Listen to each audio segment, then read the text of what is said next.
Alright, you fine Phyrexian friends, hello again. I am DM Cross. We are here on Praetor Magic, and this is our Reflections of the Council podcast. For those of you who are tuning in on twitch.tv, hi. We've been talking for the past 10 minutes, but we're actually in the recording part now. For those of you on YouTube and out there in podcast world, we do this every Monday at 9 p.m. at twitch.tv/Praetor Magic, and if you want to be part of the fun, all you have to do is come by, and you will get to basically be in the chat, which you see to the... Haha! I pointed to the right way, because the camera is... reverse. This is my left, but it's the right to you. Anyway, you get to kind of participate in the chat as we go along, talking about whatever it is that we're talking about that night. And Phyrexian, how are you this night? I'm doing well. That was a good Monday. Was it? Yeah. Weekend was kind of rough, but the Monday was good. Was it though? Monday is good, really? I mean, it's as good as Mondays can be. This was a Monday. Okay. You know what I'm excited about for this Monday? What are you excited about? I'm excited that we are still in War of the Spark previews for 2 more friggin' weeks. Are you really though? Because I mean, I'm are we telling gonna myself do this for I 4 am. weeks? I'm telling myself I'm Is this excited. gonna be our life for the next 2 weeks as well? As just keep on talking about cards. It could be worse. Like we could be not talking about cards. That's true. But so for those of you who don't understand why we're kind of like making a big deal about it, this is not normal for a preview season. Normally preview season is at most 2 weeks, sometimes only 1 depending on the set. And Wizards has come out and said that they're actually going to be doing this for like 3 weeks straight.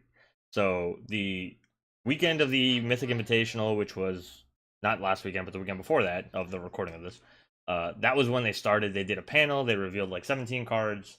And then last week, they did some stuff. And we are going to be talking about a lot of what came out last week. Because last Monday, we talked about pretty much everything that happened in the weekend and that Monday. But now we're going to talk about like the week stuff, which there was a lot. At least I feel like there was a lot. I'm excited. I'm excited about some of them. Well, I'm excited holding judgment on some others, but I'm excited about one in particular, I think. Well, I'm excited specifically for today because today, so again, what we did last week was we talked about the limited cards. It was everything that had been revealed Sunday, which was those 17 cards, and then some that came out during the Invitational, and then everything that came out Monday. We talked a lot about Planeswalkers. I know we were both really excited about Bolas' Citadel. Mm-hmm. That was, Bolas' Citadel. I'm still thinking. Anytime you can do things for free, people, do them for free. Do you know what I saw on Twitter today? Mm-mm. Bolas' Citadel plus Aether Flux Reservoir. Ooh, that's And I was just like, that's fantastic! You put in a top there so you can constantly get rid of the the lands that you get up in, or just find a way to discard or pitch cards or something. But oh god. Good lord. New Dark Cloud, get out! Citadel. First of all, you cannot pay into X things because it's an alternative cost. You cannot pay your whole life for Torment of Hailfire. Boom. Doesn't work. Yes. Can't do it. 0 would be there. You'd have to torment for 0. Yeah. Waste your stupid spell. Anyway, that's the reason that we're talking about or we're excited this week is because we're Commander players. Phyrexian plays, some other formats I don't know the name of. No, I played Pauper and Standard, and I've played Modern. I'm a journeyman Magic player, but Commander is the one where I've stuck. That's where you're home. Yeah, it's my home. I just journey through the other ones on occasion. God damn it, John! So I get bored with them. What did John say now? Bolas Citadel, Channel, and Torment of Hellfire. No. Oh, that does work actually. No, it doesn't. It does. It doesn't. I will get into a rules debate again and be wrong and like it. We'll talk about that later. So again, though, we are Commander players. We like, talking about Commander. And the thing that you need the most in Commander, at least in my opinion, is your legendary creatures. So with War of the Sport... Mechanics, people. Mechanics. We brought it here to you before, and now it's War of the Spork. War of the Spork. Oh, God. This is why live podcasting is fantastic, people. All right, you know what, Valder? Cut that out. Cut that out. Nope. The reason why War of the Spark is so unique is because it's a Planeswalker Matters style set. So we talked about a lot of Planeswalkers in the last podcast. We're not going to talk about as many. We'll maybe throw out a few. But I do want to talk about a lot of the legendary creatures. Mark Rosewater put on Tumblr either over the weekend or today. Somebody asked him like, "Hey, how many legendary creatures are we going to see in a set that's mostly geared toward planeswalkers and like they're going to be the main characters?" And these are people from all over the multiverse. So like even Ravnica's like legends are kind of going to get outshined a little bit by like these characters that are from everywhere else in the world or in the multiverse. So the fact that he said that we were going to have double digits worth of legendary creatures. So that's kind of cool. Like, even though planeswalkers do matter so much, we're still going to get a lot of legendary creatures. So let's talk about the legendary creatures. And yes, New Dark asked if we're sticking to the officially spoiled stuff. Yeah, we only ever want to talk about the official, like, stuff that was supposed to be previewed. I know there was a big leak that came out. We're not talking about that. There's stuff out there. We're not going to talk about that stuff. So we're talking about the legit previewed stuff. So I'm going to talk about the first one. I love New Dark Cloud right there. The Wendy's Frosty is done for. The Wendy's Frosty is done for. It's the War of the Spork. You know what? That's great. Don't make me get off this podcast. So I'm going to talk about. I'm going to go first because I'm going to talk about the most important character in all of Ravnica. Not necessarily legendary creature. But let's talk about Fibblethip the Lost. So, if you like Norn the Wary decks, you probably like Fibblethip the Lost. So he is a homunculus. He's a legendary, second ever legendary homunculus. Boom, got there. It's a trend now. We're just gonna have one every couple sets. He is 1 in the blue. He's a 1. Well, I'm not sure. 1 in the blue and a 1/1. When Fibblethip enters the battlefield, draw a card. If it entered the battlefield if it entered from your library or was cast from your library, draw 2 cards instead. When Fibblethip becomes a target of a spell, shuffle Fibblethip into its owner's library. So it's like I said, if you've ever seen Norn the Wary, it's basically every time you definitely not Born Norn. It's basically a similar concept where Norn is whenever a player plays a spell or a creature attacks, remove Norn, and then it comes back at the next end step. And that is a human warrior for 1 red, and it's a 2/1 from a while back. So it's kind of that same effect where like you tuck. So it's different in the sense that you have to tuck Fibblethip. It has a bigger upside than just a body entering and leaving the battlefield, because Norn's big thing is like impact tremors with Perforos and blah blah blah. So Fibblethip's like card advantage. So he's a blue Norn, and the tuck's a little weird. So there's a couple of like people are already like, oh, you could do this instead, and to kind of like tutor him out, I guess. But yeah. I love it because this is one of those things that a character like Fibblethip has been like a Ravnica character since he appeared randomly in a flavor text. I think in OG Ravnica, in like the OG like Guild Pact sets. Like he was just in some flavor text, and it was about him being a homunculus, lost, and people have just been like, well, where's he going? How do we get him there? We gotta save him, blah blah blah. To hell with the strategy. We gotta do this. Or to hell with the like storyline. We gotta, save Fibblethip. So and he's now a card. He was in flavor text and now he's a card. I think that's kinda cool. I'm sorry.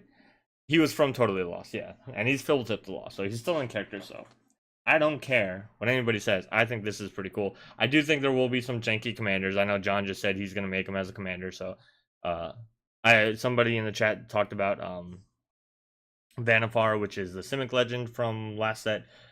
So basically, if he becomes a target of a spell, not an ability though. Close. But anyway, I'm sure there's a way you could do it.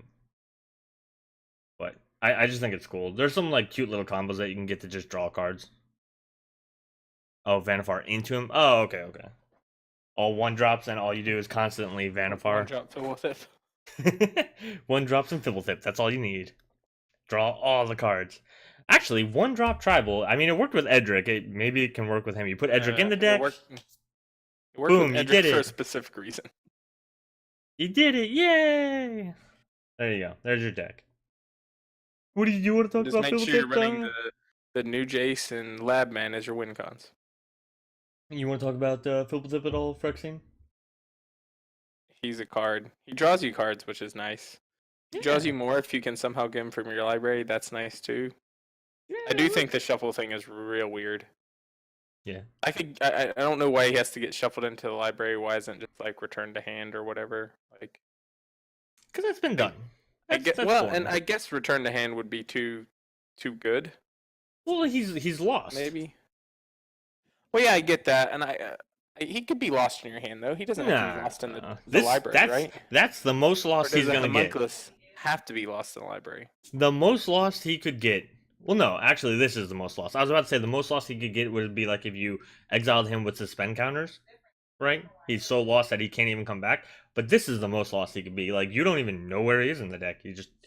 You're sure he's somewhere, but you're not really sure. He's lost. He's lost. Find him. He's lost. Where's Waldo? There he is. And New Dark Cloud's right. I mean, 2/1/1 draw a card is not bad. Yeah, not a bad exchange rate. Just have him there for blocker. I mean, I definitely don't think he's gonna be good by any stretch of the imagination or see. Well, like, what play are in we any talking? What do we mean competitive by format. good? Like competitive good or just like playable? Like even moderately competitively good.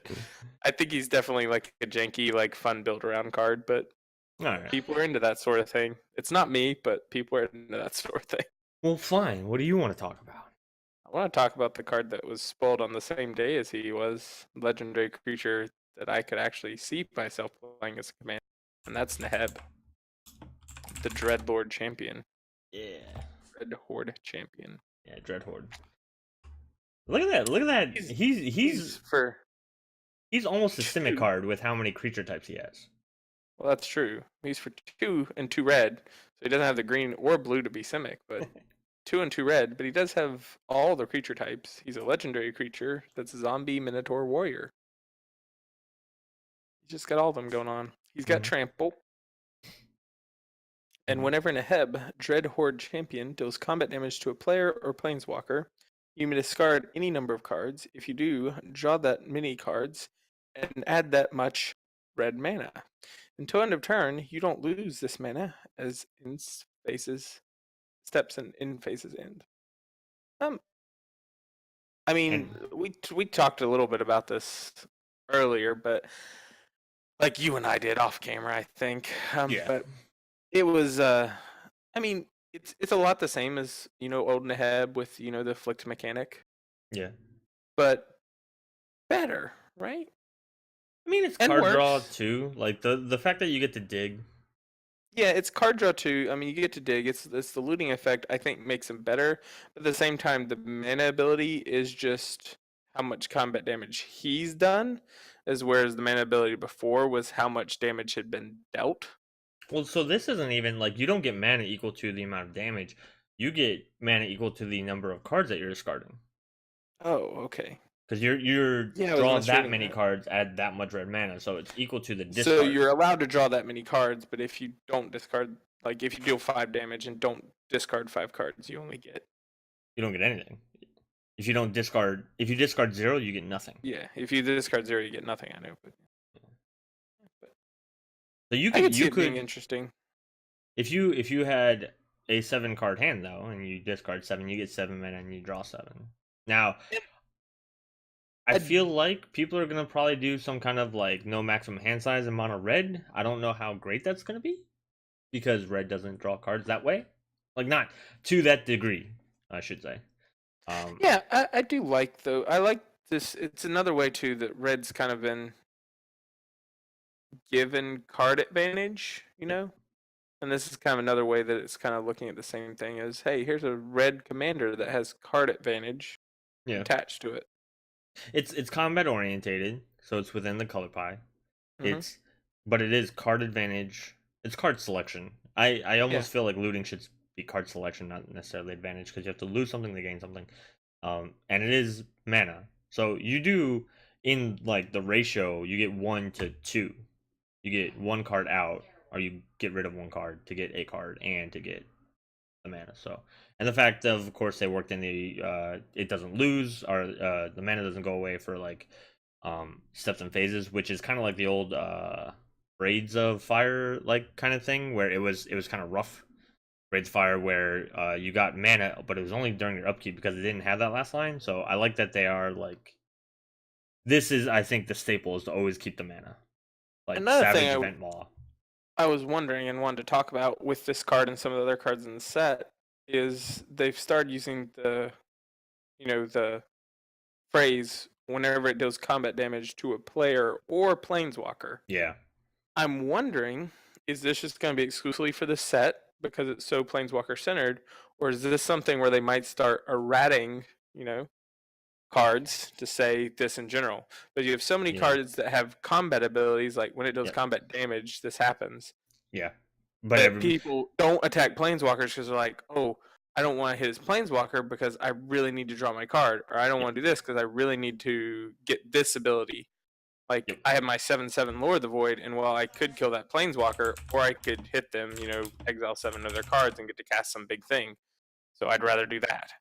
So I'm wondering if it's not going to be one of those things that gets errated in general, or if it's going to just be for the set, or what. Yeah, like Neheb. So we were talking about the original mono red Neheb, which there's also Arachnos Neheb that doesn't apply to any of this. But Neheb the Eternal states at the beginning of your post combat main phase, add red mana to your mana pool for each 1 life your opponents have lost this turn. So that's kind of what you're talking about, where like if there was burn spells or attacks, you don't want to hit the planeswalkers on your opponent's field because you're trying to get the most mana, so you're trying to make them lose the most life. So that's kind of what you're talking about, where this is the newer way of doing it, and this has popped up on a couple of other of the legendary creatures or spells or whatever, where it's like, oh well, if you deal damage to a creature or the player or the planeswalker, I hope going forward it's gonna kind of be like this. I think with the new formatting that they had on planeswalkers, like we talked about last time, where they have the passive ability, and then there can be uncommon ones that aren't as good, and rare ones that aren't as good, and then the mythic ones are really good. I hope that they do more planeswalkers in that like staged way. I think it worked out. I can't say how it's going to work out because they're not out yet, but I think it's going to work out a lot better than planeswalkers of old, especially where like emblem planeswalkers were always kind of a problem. So I think this is another good way to incentivize combat against planeswalkers. Like everybody's complaint about planeswalkers is that they divert attention away from the life total. So it's almost, I've heard people say that planeswalkers are like life gain spells because you have to attack the planeswalkers, otherwise they're just gonna accrue too much value and you're gonna lose. Yeah. So this will incentivize you to do that, and you won't feel bad about missing out on a good thing. I think that's really good. I think I like it too, and I think I like it enough to say I wish that they'd go back and just say, hey, yeah, hitting planeswalkers, same deal. Combat damage to player or planeswalker is the same thing. Yeah. Because that planeswalker is acting as that part of that player's face. Yeah. It's gonna be kind of weird because like again in the Heb the Eternal, it was opponents lose life, so it wasn't exactly the best example. So there's gonna be cards where they're gonna have to say either they're gonna have to errata that whole thing to say damage dealt to players or planeswalkers as opposed to opponents losing life, or they're gonna leave stuff like that alone and then go and find the whenever a player is dealt damage and then errata that if they do it, which I think would be a good idea. Again, a lot of cards that were kind of printed like that were printed before planeswalkers even existed or were getting really popular. Now planeswalkers are like a big part of the game, so I think they need to adjust for that. And I think an errata would be fine, just like we had erratas on dinosaurs from like Ixalan. Yeah, and on the damage to any target thing instead of any player or creature player. Yeah, you just errata everything. Just do it. Evolve in the game. Well, what do you want to talk about next, Mr. So, yeah. The next one I wanted to talk about shares something a little bit too much in common with Neheb, so I'm going to leave the one I was thinking about for later on. I'm going to talk about another one that I'm excited about. Look, it's Mo! Loyal companion. It's a dog. It's a legendary dog. It's a pup. A Doge. Oh, we're talking about the Doge. Pupper. So, Mawu Loyal Companion is a legendary hound. It's an uncommon commander, as if that would matter for some people somewhere on some website where they write articles about uncommon commanders. I don't know what I'm talking about. Go to EDA Trek on Friday, just so you know. It costs 3 and a green. It's a 3/3. That's actually like just by itself a legendary creature at uncommon. 4 mana 3/3 is not bad. It has trample, which again is now pretty good. And then it has vigilance. And I think before I go into the rest of the rule stacks. Trample and Vigilance is, even if it lost Trample, like having Vigilance, I think is an underrated mechanic, especially on a commander. And then you even do tack on the Trample, and it's really good.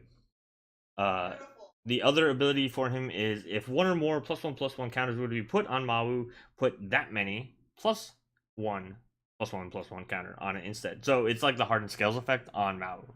So if I go to put 3 counters on Mawu, I get to put 4 counters on Mawu instead. So it's a growing dog. As you can see, he is a jacked, swole pup in this I art. mean, you can even run Hardened Scales and you get. Yeah, I mean, that might True. be in the article on Friday. I don't know. I didn't write it or anything. Whatever. In case anybody's not getting the joke here, I write a series on EDHrec.com. It's called Uncommanders. It is about uncommon commanders because we had a bunch of them in Dominaria.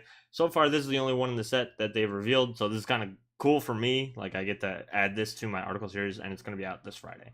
So I wrote it on Mawu, that loyal companion. But yeah, like Hardened Scales is good.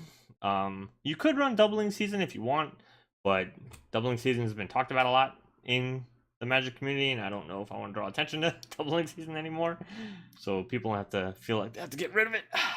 But yeah, like a growing commander in mono green, which is really good at putting +1/+1 counters, and it just trampled, so it's always probably going to get in for damage, for commander damage, and then Vigilance, so I always have the most threatening blocker probably in the game.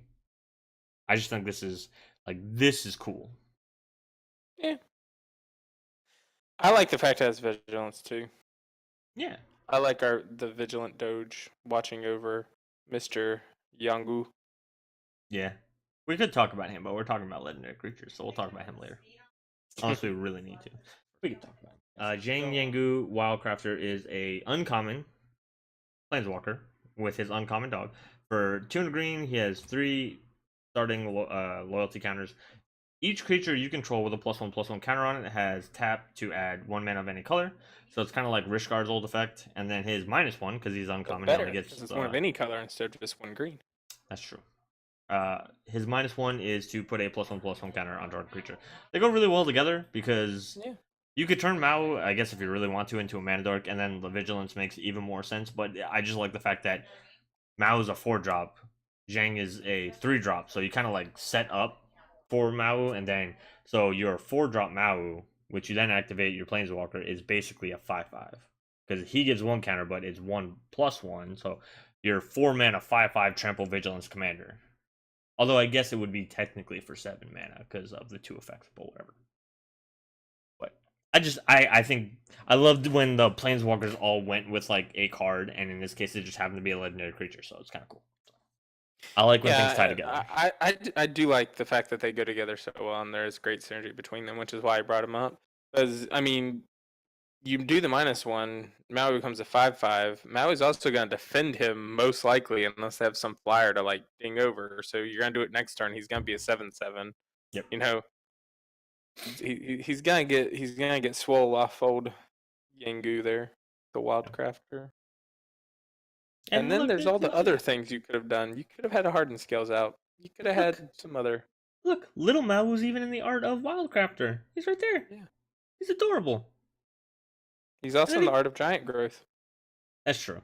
I'm not gonna bring that up though, because that's just then I'm gonna have to figure out which art it is, and I ain't about that life. But I tried to get you to fall into that hole. You didn't. Nope, not doing it. Not an old War of the Spork. All right, you know what, Mr. Sporky? Why don't you pick a legendary creature now? I'm gonna pick a card that's not a legendary creature. It's a creature. It's just not a legendary creature. Because I find this card to be concerning and terrifying. You're concerning and terrifying. What is it? It's Gleaming Overseer. Ooh, it's for 1, a blue and a black. It's a creature. It's a zombie wizard. Because zombie, not relevant. Wizards, not relevant, right?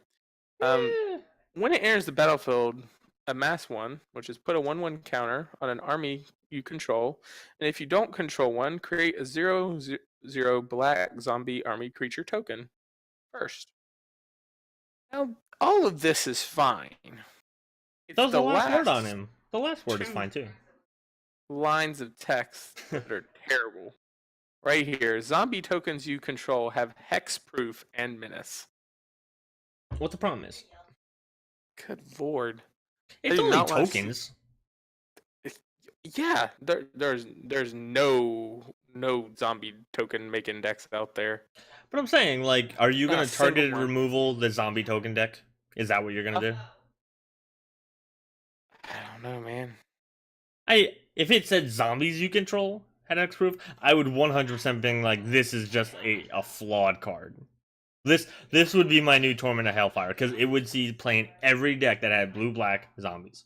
It would be in every Yeah. decent draw-off deck. It would be in every Sidisi deck. It'd be in Grimgrin decks just to protect Grimgrin, because that would be stupid too, right? If it was just zombies, because Grimgrin would then be a hexproof like juggernaut. But I mean, tokens. You're gonna borrow wipe the tokens, or you're gonna kill this thing with targeted removal because you can. Okay. The menace is actually, now that I The go menace back, is annoying too, though. the menace is actually have maybe both. more annoying. It's both. They have both. But you're not gonna unless like the deck is Hey. built around making one big token, like it's a army token deck. It's never really gonna come into play. My Glissa deck could kill all those tokens if they didn't have hexproof.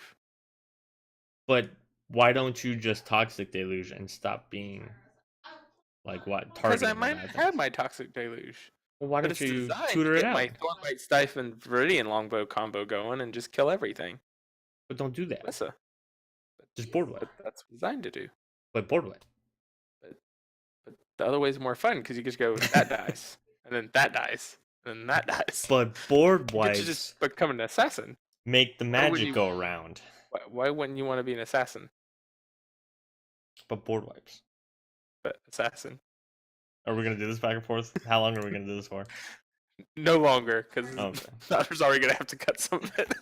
Founder's already like, what are they doing? What is this? All right, I so don't know. I just like it. It does terrify me with them getting both of those keywords are both powerful keywords. I know it's just zombie tokens, thank God. It would be so much worse if it was zombies. Then I would be on your same boat of why in the name of Hades would they print this card? But yeah. Well, New Dark Cloud said, speaking of assassins, so I think he wants us to talk about this mono black legendary assassin card. I think. Nope. What? We're not talking about that one yet. It's my turn, and I said that I was gonna leave one off until this time. But we're following the chat. No. We will. And the chat says, speaking of assassins. We will on your turn, because I'm sure you want to talk about this one. Right here. It's But it's right not here. your turn. No, it's New Dark Cloud's turn. So Massacre Girl no has 3. No 2 black. Quick, somebody So mute the 5 chat. mana, 3 and 2 black. No, it's a legendary creature. I'm not putting it up. I'm in charge of the stream. With human assassin, and it has menace. Hey, we were just talking about menace. That's another good transition. No, it's not. Everything's awful. Then when Massacre Girl enters the battlefield, each other creature gets a -1/-1 until end of turn. Whenever a creature dies this turn, each creature other than Massacre Girl gets -1/-1 until end of turn. I love this card. I love this card too. Yeah, so John brings up one of the reasons why I love her. So Massacre Girl is another card that's kind of been appearing in flavor text for, again, I think until OG Ravnica, where like there was one time where it was like 2 Azorius cops standing over like a blasted corpse kind of thing, and they're talking about like, oh, this is like the mark of the Massacre Girl or something like that. And then I think Return to Ravnica, and then in like OG Ravnica there was flavor text, just a quote from the Massacre Girl. So her and Fibbletip are like OG Ravnica flavor, and now like there's a card depicting her, and the art's awesome too. Like that's so cool, and the effect is great. This is such a cool effect where it's like basically like dominoes, right? And the fact that it saves her toward the end, like, oh, I love it. I love everything about it. So cool. Yeah, it's each other then Massacre Girl. So one thing dies, and then so basically you put her out, and if there's a 1/1 out, all the 1/1s are gonna die, right? That's going to then kill everything.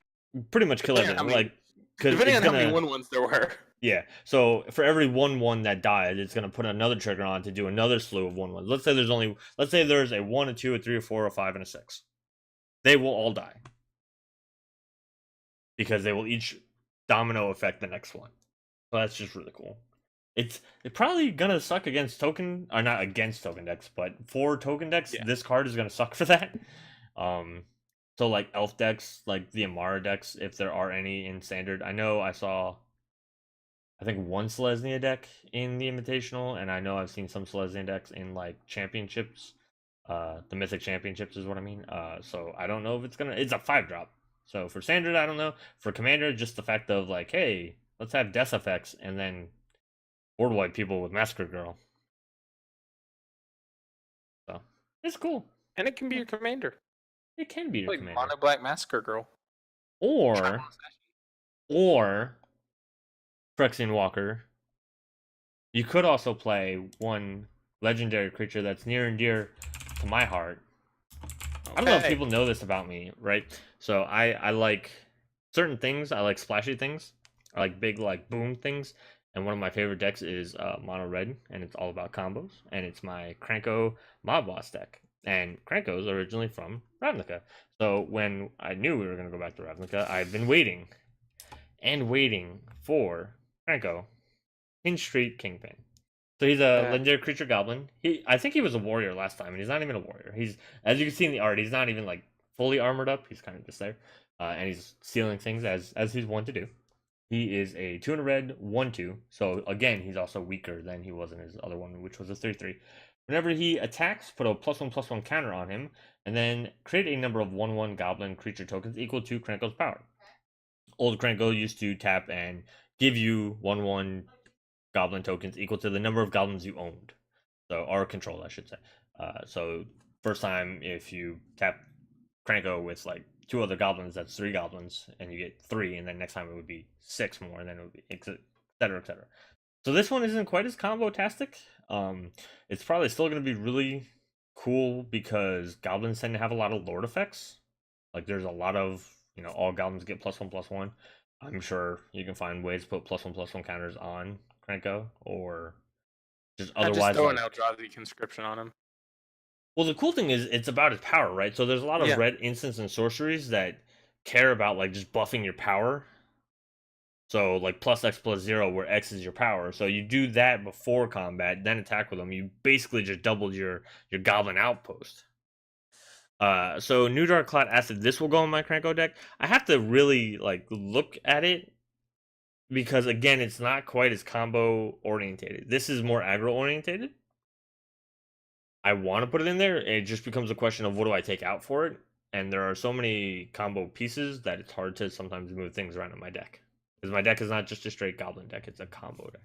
So and you go with a different strategy here too. Like you said, it's very much more aggro than combo. You're looking at cards like, aggravated assault and stuff like that to give you extra combats, as opposed to cards that let you untap it multiple times and do crazy things like, elixir, 1,000-year elixir. Yep. But so it's a different build of Kranko, and I like it in the fact that they gave a nod to the thing that Kranko used to do without just doing Kranko again. Yeah. I mean, it's good that it's going to be unique. I think original Kranko is going to be stronger. Outside of some kind of a Neheb combo, I don't see this going like infinite. Like Kranko can go infinite with a couple of cards. Thornbite Staff and a Sack Outlet. You can pretty much go infinite. You don't necessarily win the game that way without like an Impact Tremors, but like those 2 cards alone combo out. I can't think of, I guess, Neheb and Aggravated Assault, but then you have to have a way, and then because it's combat orientated, you have to be able to attack and keep them alive. That's another thing. So, like, he's only going to be a 2/3 on the first time. Don't even need the Sack Outlet. Just put Viridian Longbow in there. You and the Longbow. I'm telling you, 1 damage kills a goblin, untaps it. Just there you go. Okay. Well, since Phyrexian usurped me and went twice, I'm gonna go twice because I did not usurp you. You I gave did. New Dark Cloud his turn. And New No, Dark Cloud and were you rooting for announced that. it, and now I'm gonna do the same because I'm actually gonna talk. You know what? And even something else. You wanted to stray away a little bit from the legendary creatures. I'm gonna talk about a not legendary creature. I It's mean, gonna be I'm fine with that. legendary. It's gonna be legendary, but it's not gonna be a legendary creature. Legendary, are we talking about? There when War of the Spork was coming out, Magic released these images of all the planeswalkers, and they were these stained glass images. And there was a lot of images that people saw and then recognized the characters, and they're like, "Wow, I'm surprised person X is here." And one of the most surprising people, I think that I'm sorry, one of the characters most people were surprised to see was Sorin, Vengeful Bloodlord. Because last we saw he was stuck in a wall. But of course, you can't keep a good vampire down. So Sorin is 2, a white and a black. He is a rare planeswalker, so he has a plus and a minus. I think he's still stuck in a wall. He is not. See him not in a wall? You stop it. Okay, go ahead and read the abilities. Go ahead. He comes in with 4 loyalty counters. As long as it's your turn, creatures and planeswalkers you control have lifelink. That's really cool because we were just talking before about them paying more attention to when you do this thing with a creature and a planeswalker, and this is just like that. His +2 is he deals 1 damage to target player or planeswalker.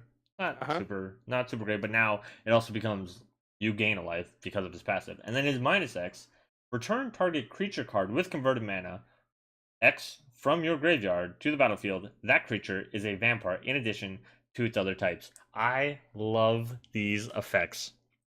One of the coolest things about vampires is the fact that they turn vampires into other vampires.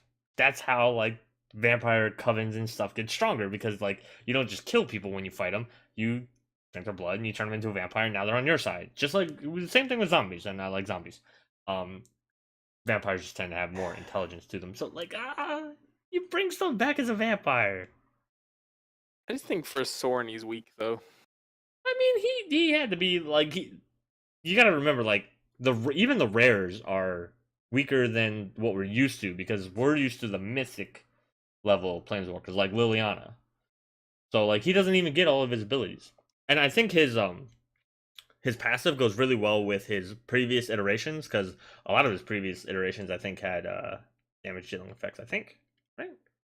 Unfortunately, he does not synergize with his mono black OG version where he just sets somebody's life to 10 because that is loss of life. That is not damage. So you don't trigger lifelink. I'd like it a lot more if you were allowed to steal other people's creatures too. Oh, if it was from a graveyard? Graveyard. Yeah. Yeah, I would like that. I don't think it would have been too strong to say any graveyard. Since you having to pay the X for the converted mana cost, I don't think it would have been too strong to say, hey, you can target this creature with converted mana cost 5 from their graveyard instead of your graveyard, make it a vampire. My first reaction when you say that is that that's a little bit more reddish when it comes to vampires, but no, captivating vampires mono black. So yeah, I think that would have been better. I'm excited to see him though as a character. Blood, right? Isn't it New Blood the one from 2017 where you just take control and make it a vampire? Yeah, stuff like that. Captivating vampire, Olivia Volderin. This is mine. It's mine because it's a vampire, and then you get your Lord effects. You get your pump effects if you have only vampires. Blah blah blah. It's great. It's fantastic. I like it. Yeah, I mean, he's okay. I'm not saying he's bad. I'm just You're saying not okay. Boom, got there. He's okay. All right, well, fine. What are you? Come on, +2. I deal 1 damage to target player. That excites you? Well, no.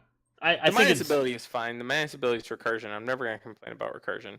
I do wish it was anybody's, not just yours. And I don't see why it couldn't have been a -2.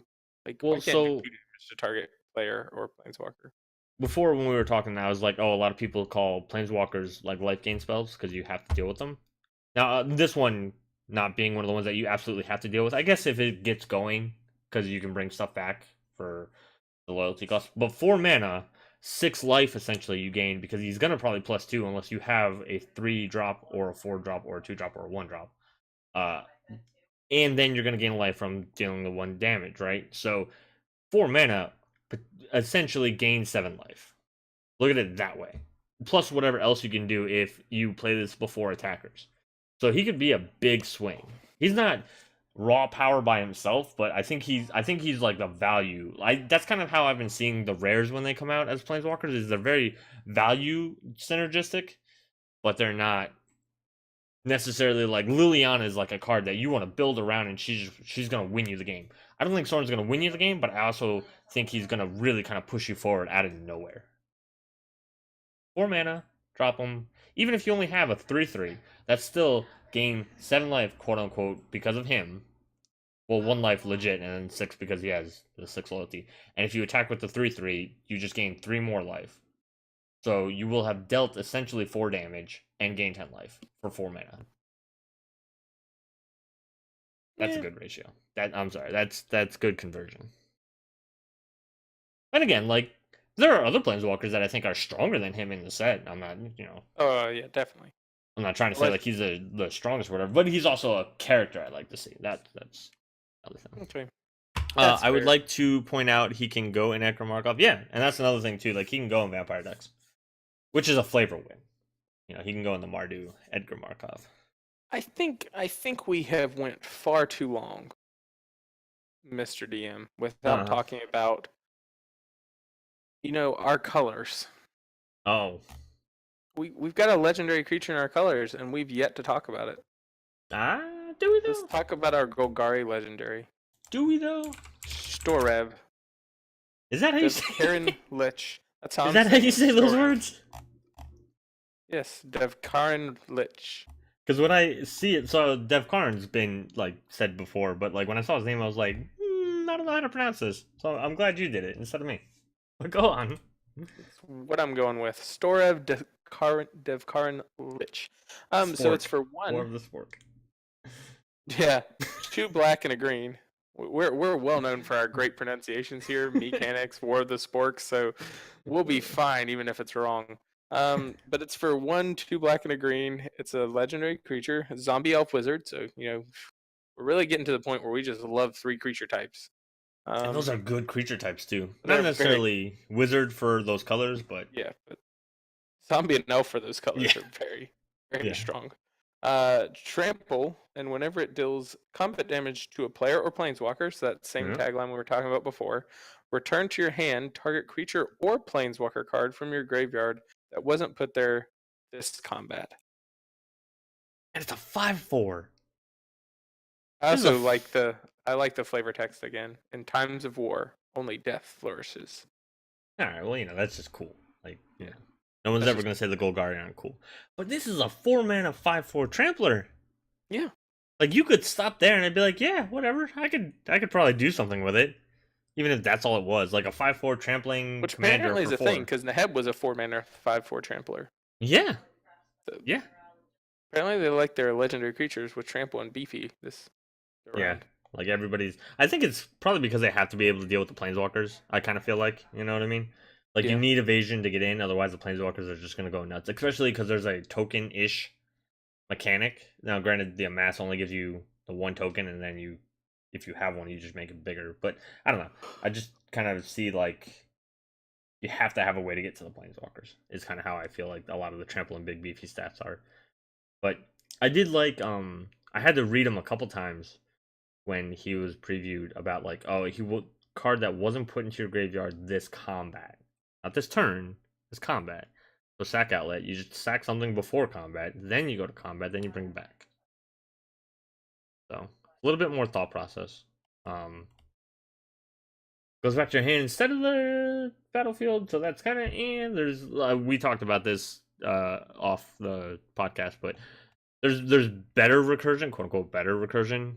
But I think Storev's really good for cost, and he still does what you need him to do, and he doesn't draw as much attention as like the Marins or some of the other ones. Yeah. What are like the first cards that come to mind when you read Storov? I started thinking about planeswalkers because that's one thing that a lot of our Golgari friends cannot do. That's true. Well, he does. Drotha can.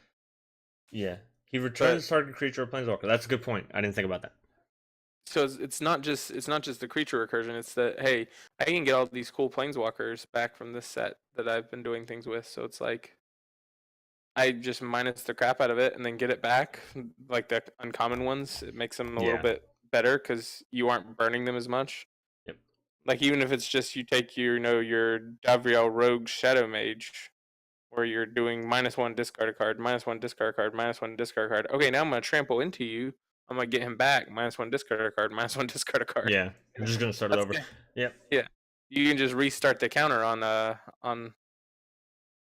So do you think the Golgari mid range is gonna? So do you think it's gonna stay Golgari mid range? It's kind of the deck that was in standard, not like top eighting or in the Mythic Championships or anything like that. But do you think it's gonna? Do you think they're gonna splash the color? And if so, what? There was a Jund deck in the Invitational. So do you think Jund's gonna be a thing? Do you think Abzan's gonna be a thing? Do you think Sultai is gonna be a thing with some kind of like recursion stuff? Because there's even some recursion spells for planeswalkers in the set, which I don't know if we're gonna get to. I mean, I think any of that's possible. I mean, I don't know a lot about standard as it currently stands, but I like to think. stupid Teferi that I do know. Yeah. Well, the new Teferi is gonna be really good too. Yeah. So Why's Teferi always so good? because he's the time guy, like just like Jace is the what do you call it? The like telepathy guy. New Dark says this is probably too slow for standard. Too many better 4-drops. I don't know. That's a good 4-drop as a pair. Oh no, I guess I guess I can see it too. I mean, it returns your Plaguecrafters too. Oh yeah. Oh yeah, Plaguecrafter is still legal, isn't he? Because he was from Guilds of Ravnica. Oh, Plaguecrafter is such a good card. It's hard to believe Plaguecrafter is still so new with how much I love it. Ravenous Chupacabra does more. Plaguecrafter also kind of gives a nod to the fact that they were watching this coming down the pipes because they're like, hey, there's a way to get rid of planeswalkers. Yeah. You just have to make sure they don't have any creatures first. Yeah. Well, I like the fact that you can Plaguecrafter, sack Plaguecrafter, attack with this, hit, whether it's a Planeswalker or somebody's life, because again, it does have that or Planeswalker part of the game, or part of the text, and then get Plaguecrafter back. So if you didn't kill the Planeswalker or whatever, or you keep the Plaguecrafter for later, and if they do try to drop a Planeswalker, if you can make them sacrifice, like it's maybe it's control-y, I don't know. I don't think control will be, unless it does become like Sultai control, but you don't have access to some of the counters that like Esper control does, so I don't think it'll be a thing, but it's interesting. So we were talking about what do you call it? Golgari legendaries, and I don't know about you, but like one of my favorite Golgari legendaries, even though I've never really gotten to run a deck because it's a little bit too combo-y for the people I want to play with, like I don't want people to hate me, is the Get Rock monster. Right? You know the Get Rock Frog. So he's kind of like a lands deck, and you know Wizards apparently hates lands decks because they printed this new legendary. They printed this new legendary who is Tomic, Distinguished Advocate. This thing is so dumb. I don't even play like lands decks in Modern or Legacy or whatever the fuck it is, but it's just so dumb that like this was the thing to print. So it's a legendary human advisor. It's a 2/3 rare for white, flying, lands on the battlefield, and land cards in graveyards can't be the target of spells or abilities your opponents control. So people can't like try to bring back target creature or bring back target land, or they can't blow up your lands. Your opponents can't play lands from the graveyard. It's so mean. He's such a. I mean, but isn't this what a lot of white legendary creatures do? They just say, "Nope, no fun." It's weird though because like, I mean, wasn't Lavinia kind of like a modern, right? Kind of like Killtron style modern thing. You can't. It doesn't matter if you assemble Tron. If I get Lavinia out, you can't cast stuff because you can't cast your 7-drops because you only have 3 lands. And now there's this for lands deck. It's kind of cool. Like, don't get me wrong that they're printing stuff with these other formats in mind, but it's also kind of like, what are you doing, Wizards? Like, could you telegraph this anymore? Well, I mean, they need answers, and they need a way to print answers, and they're just printing answers. I don't know. Maybe I never played enough attention to like the other formats to like see this kind of thing as it's coming out, but like to just see this, I'm like, I know what you're doing, Wizards. I see it. I mean, I don't like. This would be the kind of card we'd end up drawing on our random draw from EDH rec if we're trying to decide who we're going to play for 3H commanders. But Just be like, I would what never am I? play this as a commander otherwise. What am I doing? It's like I guess I hope somebody's playing Gitrog or somebody's playing I don't know. I don't even know what another one But is. they aren't. They're also playing janky commanders. But But yeah, I I mean, it is just a Haiti white card. yeah. That I do want to does the note Haiti that white thing. he's a flyer because he has a gargoyle mount. Allison Lurs apparently like crafted this character, and she confirmed that he just has a gargoyle mount. He doesn't do any like flying magic. He just rides a gargoyle, Hey, which is well, cool. there are worse things to do than being able to ride a guard goal. I mean, whatever. I thought it was because in the world of Magic, you don't, and he's an advisor, right? So he's not even a wizard. But like, if he, let's say he was a wizard, people be like, oh, he flies because he uses magic. No, he doesn't. He doesn't use magic to fly. He gets on the thing in the art. The gargoyle in the art, he hops on that and flies away. So I just think it's funny. Let's talk about Tolsmere, Yeah. friend to wolves. We already talked about one Doge guy, so let's talk about another Doge The other guy. doges. Yeah, Tolsmere, old wolf blood, getting a reprint here. That's Tolsmere, friend to wolves. Yep. Used for two green and a white. And when Tolsmere, friend to wolves, enters the battlefield, create Voja, friend to elves, a legendary 3/3 green and white wolf creature token. When a wolf enters the battlefield under your control, you gain 3 life, and that creature fights up to one target creature you don't control. So basically, he comes in the battlefield and makes the wolf, and when the wolf enters the battlefield, you gain 3 life, and it fights something for you. Yep. And it's a through by itself, so it's kind of like a free lightning bolt ish. Yeah. And if you lightning bolt something, you get a body, and you gain 3 life, right? So I don't know. This is kind of one of those things where I'm Yeah, like, as long as you aren't alright. lightning bolting something with 3 or more power, then it's gonna survive, and you still have a 3/3. Yeah.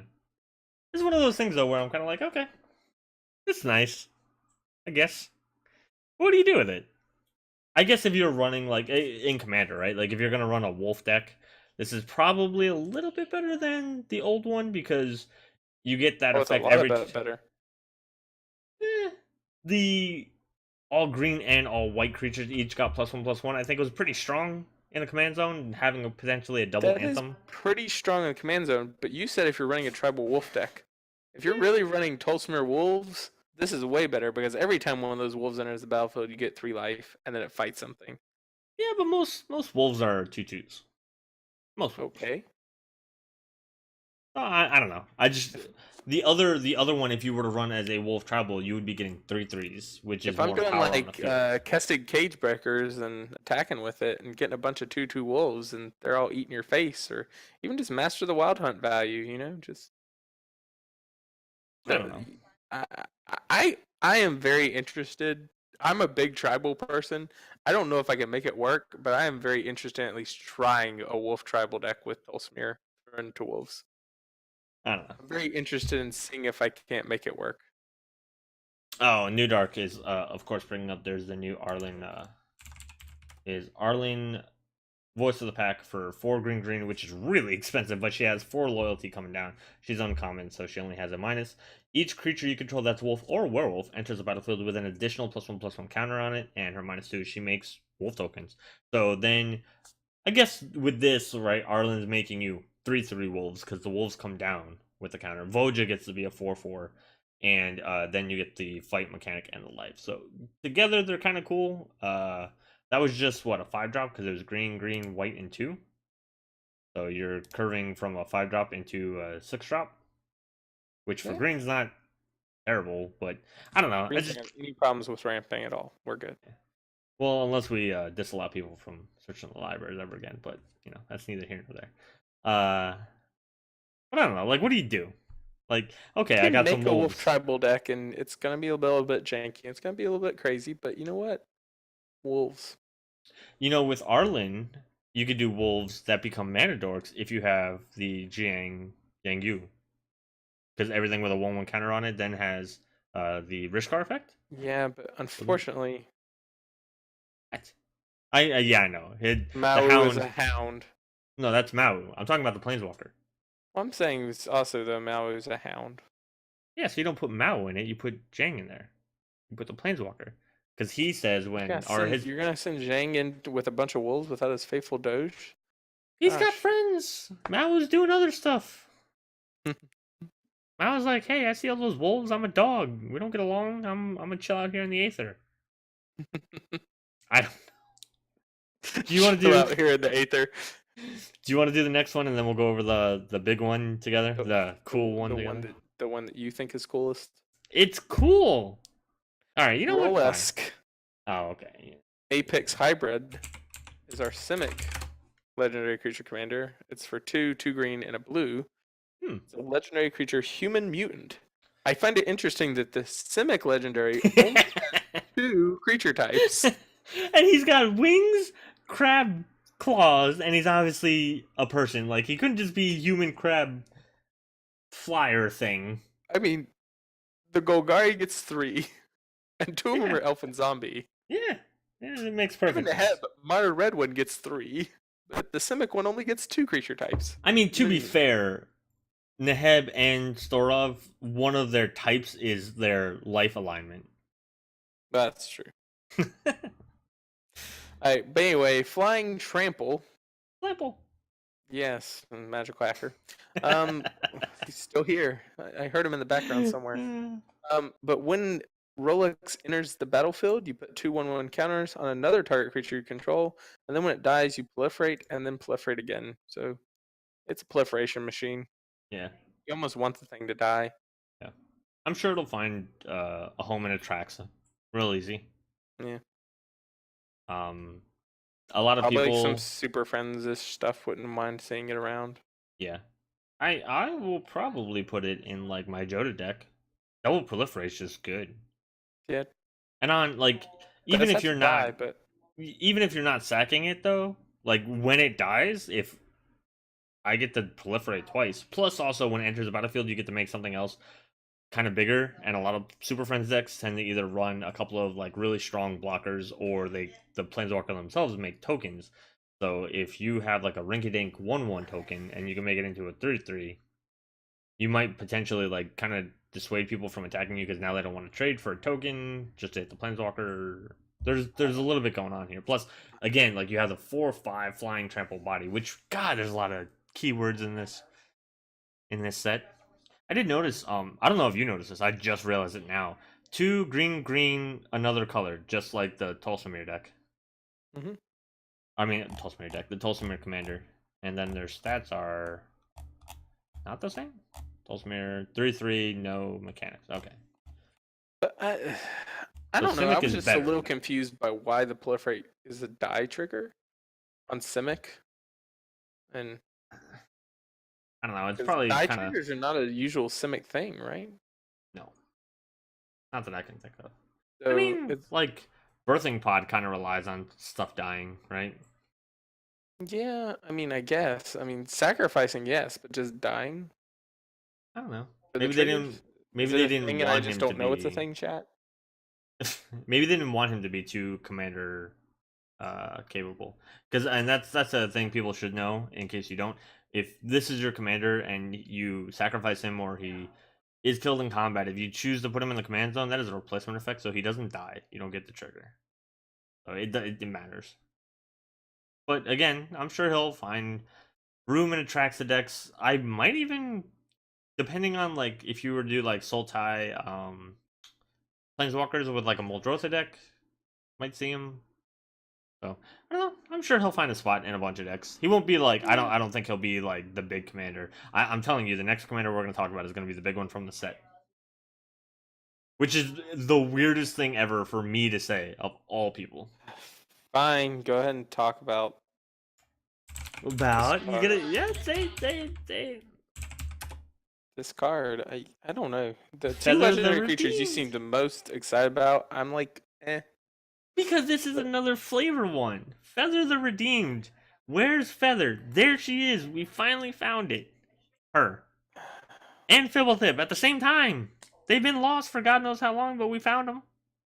That's fair enough. So she is a red white angel. She's red white white. She's a 3/4 flyer.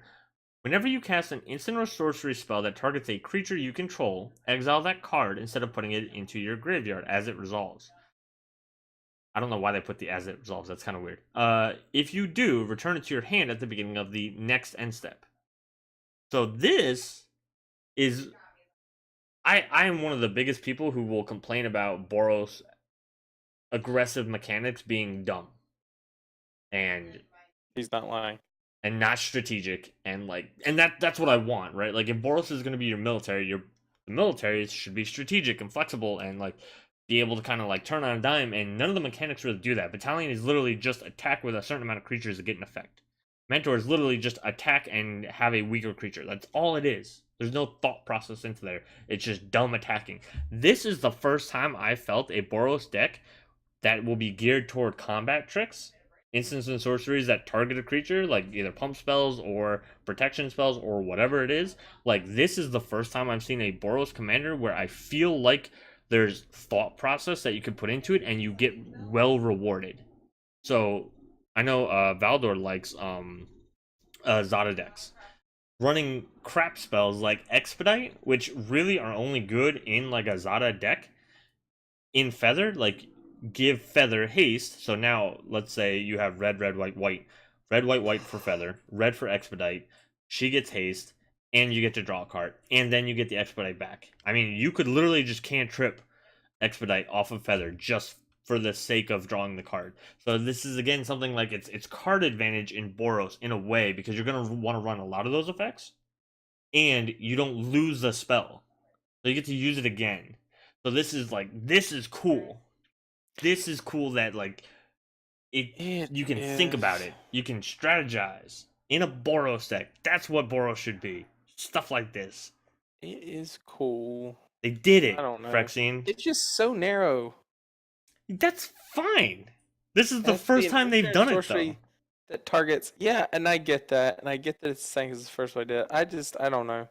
It's just so narrow. Like There you go. it New makes Dark. me feel like like I'm already like set into a theme when I have to start building it. I get the card advantage, but I really have to dedicate myself to the theme. You could run flicker effects. Target stuff, flicker it out, and do like ETB stuff. And then you get the flicker effect back. Boom. Did it. There you go. Run wild with it, everybody. Except most of the good instant speed flicker effects are blue, not white. Yeah, well. Or the blink effects or whatever they're called. The ones where they do come back at the end of turn. I don't know, it's something though. You know what I mean? Like it's It not is just something. I mean, it is something. It is interesting. So imagine if Feather had just been a non-keyworded mentor thing. Imagine if it had just been that. How mad do you think I would have been? Like, okay, you finally give us like this big lore character, because again, Feather has been in OG Ravnica since OG Ravnica. Finally put it on the card and you make it a piece of crap? No, they didn't. They did something that's at least interesting. And it's new too. Like Boros, this is Boros cantrippy spellslinger stuff. Like that's cool. Who saw that coming? It's just like when they did Fire and Sun a while back, where it was life Song and linking burn spells.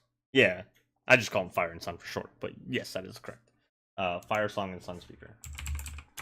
But Yeah. like, who saw a commander like this coming out of Boros, where your burn spells give you lifelink, and then when you gain life off your spells, you can deal damage, like you can bolt people. That was a cool thing, and I wanted to see more commanders that did stuff like this, and they're doing it. Granted, the two other Boros commanders I think were just awful. I think Aurelia's awful, and I think Tajik's awful. In like standard or whatever, as far as strength wise, they're fine, but from like a flavor perspective of what the Boros should be, I hate them. Hate them. I think they're the worst. But this is cool. This is, or not the Fire and Songs. Fire and Sun are cool too, but Feather's cool. Stop crapping on it. I do like it. It's flavorful. It's a good way. Like I said, it just feels a lot to me like I'm, being forced into a funnel. I don't always like commanders that would force me into a funnel. Like, because I'm thinking about it as like if I was to play this as my commander for Boros, Mhm. it's really just Which I guess, I mean, I guess, like you're saying, that's the case for most Draboris commanders. Yeah. It's either you're into the funnel of attacking, you're either in the meat funnel or you're in some other Yeah. What? Tiana funnel or Feather funnel or Ooh, Fire Song and Sunspeaker funnel.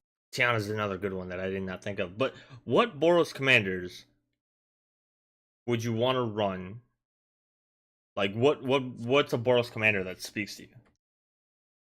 Aurelia. No, really? You're that boring? You just want to attack and then attack again? You just Boros is so good at attacking, you're gonna do it twice. That's what it is. That's, hey, you know what? I realize what Boris is good at. I'm gonna do as much of it as I can do. There's ways. There's actually instants and sorceries that allow you to attack again.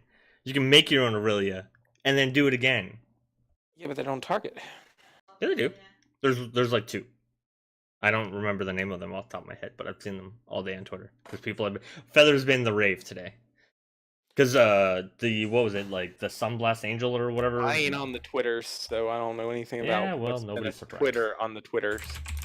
Sunblade Angel came out earlier today, and I'm just gonna bring it up so you guys know what I'm talking about. It's a 6-mana 3/3 flying first strike vigilance lifelink uncommon angel, and the flavor text mentions Feather. So this hit early, like this was the first spoiler I saw this morning, and everybody's like, oh, they're talking about Feather in a Ravnica set where we haven't seen a Boros legendary creature.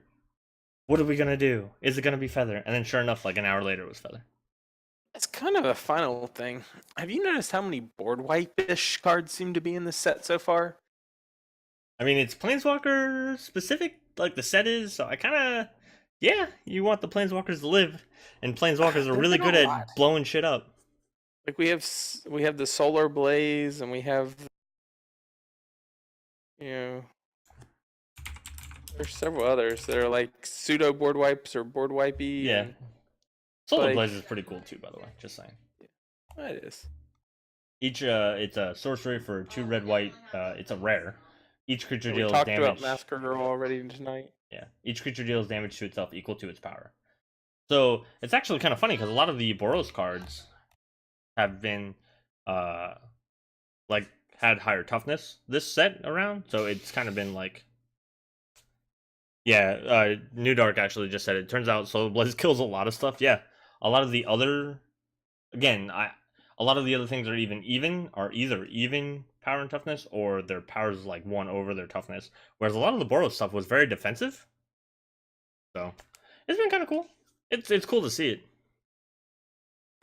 How many creatures do you think survive a Planeswalker war? According to Urza's Ruinous Blast, none of the non-legendary ones. Just saying.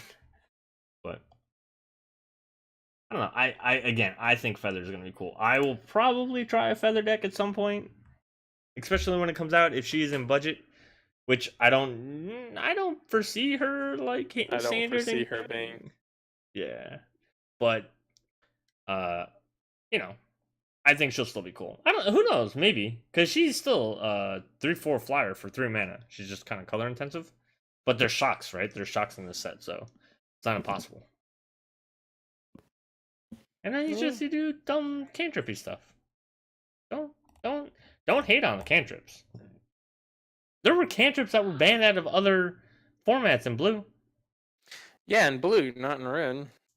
So we're getting other things. That's why it's cool. Why don't you like change? I don't have anything against change, sir. You're not enjoying the change. I just want my change to be better. What design the better Boros commander? What would it do? It would allow you to attack twice in a turn. There's an instant for that, I tell you. It's an angel. It's a female as well. It's a female angel as well. We've seen that. Okay, design the new better Boros commander. I don't know. I do want to note because it was apparently again a big enough discussionary topic on Twitter that Eli Sheffrin, who is like the rules manager for Wizards, had to publicly make his own post. Feather does allow you to get flashback cards back. It is not super intuitive the way flashback reminder text is written, so you kind of have to resort back to the full rule, like go to the rule book to read how flashback works in the long way to understand it, because that's what I had to do, because if you read it, it says exile the spell, which means it should never go to the graveyard, which means you shouldn't have a chance for Feather to see, oh, it's going to the graveyard, so now I can bring it back. But apparently it does anyway. It's dumb. I don't know. But yeah, so flashback does work. That's the short of this. If you want to get into like the how and the why, Google it. But it does work, even though it doesn't sound like it should work when you look at it at first.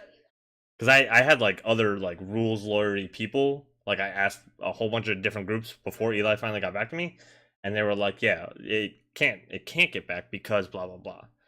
But yeah, for once, reading the card does not explain the card. Reading the rules would. Yeah. But it's just there's only so much space for reminder text. So It is a did the best. complicated interaction. Yeah.